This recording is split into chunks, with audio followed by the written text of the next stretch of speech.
Hello, everyone. We're back for another year of ASO trends, and we're starting with a very cliche introduction to the year with just what are the trends to follow in ASO for 2025. I have 4 trends to follow. The first one being the changes in search. We've already started observing the increasing weight of branded terms in search in both app stores. People are searching more often for brand names than they search for generic terms. And on top of that, we have new ways to search that are growing with video social medias like YouTube and TikTok. People sometimes search for recommendations before deciding what to download.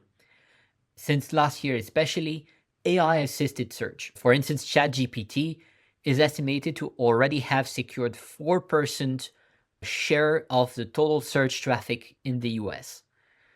Does that mean that keyword optimization, as we are used to doing it, is over?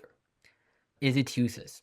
In my opinion, no. Keyword optimization still has value, but we need to change how we approach it and go from not only aiming at generic keywords to rank on directly, but also look at how these keywords are going to influence which competitor brand names we are going to rank for, how we're going to be perceived by AI assistants when it comes to making recommendations on which app to download for a certain use.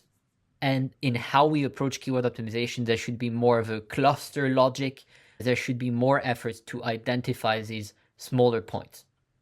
The second trend is videos. The Play Store has already announced that they will make several changes to videos in 2025. The first one, I think it's already available, it's the possibility to upload a portrait-oriented video in the Play Store. That could be particularly relevant for apps that are being used in portrait and that may feel like landscape does not do them justice.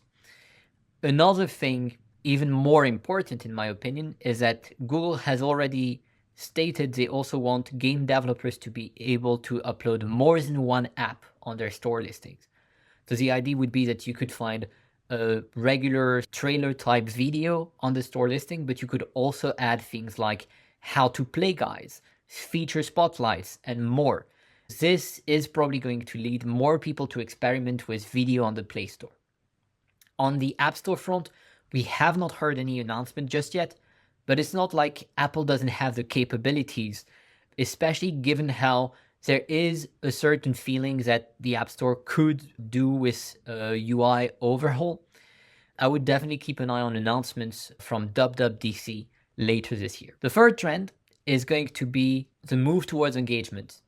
Last year, both stores mentioned how they want to bring users to engage more with the apps on their phones by opposition to just downloading through the store. For Apple, it's been mentioned as one of the goals of Apple Intelligence, the idea of having an on-device AI assistant that will help users find more from the apps already installed on their phone and get more out of them rather than just have to always look for something online or in the App Store.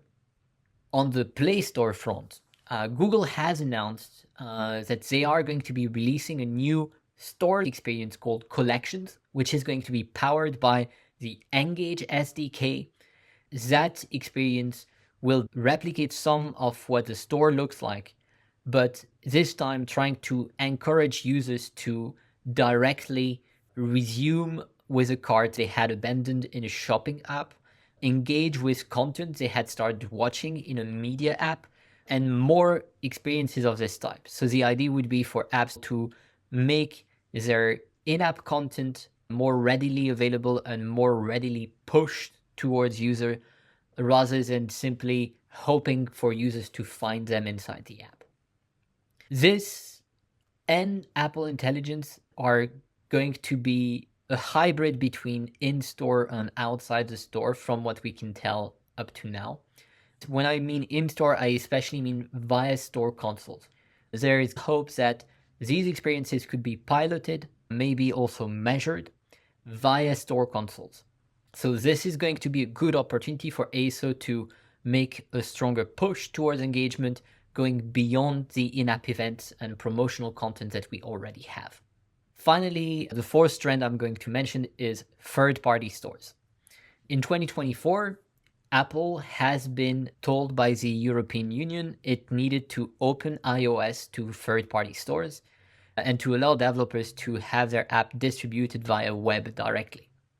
This so far only applies in EU countries, but that has led a few companies, including Epic Games, to already release a third-party store.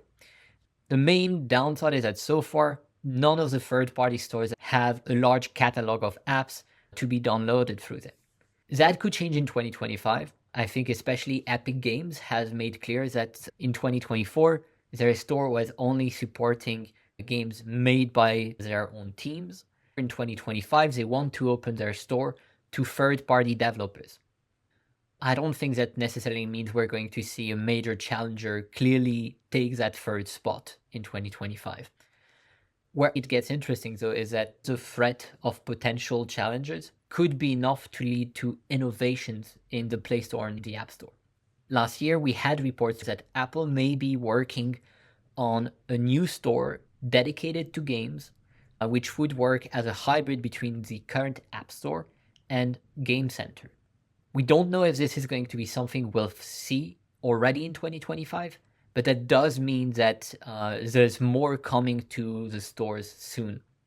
That's it for the beginning of the year. Of course, there's a lot more going on, and something ASO practitioners should remember is that we need to not forget about fundamentals. We need to not forget about CPPs and TSLs that are not as shiny as they were 2 years ago, but that are still underused in a lot of cases.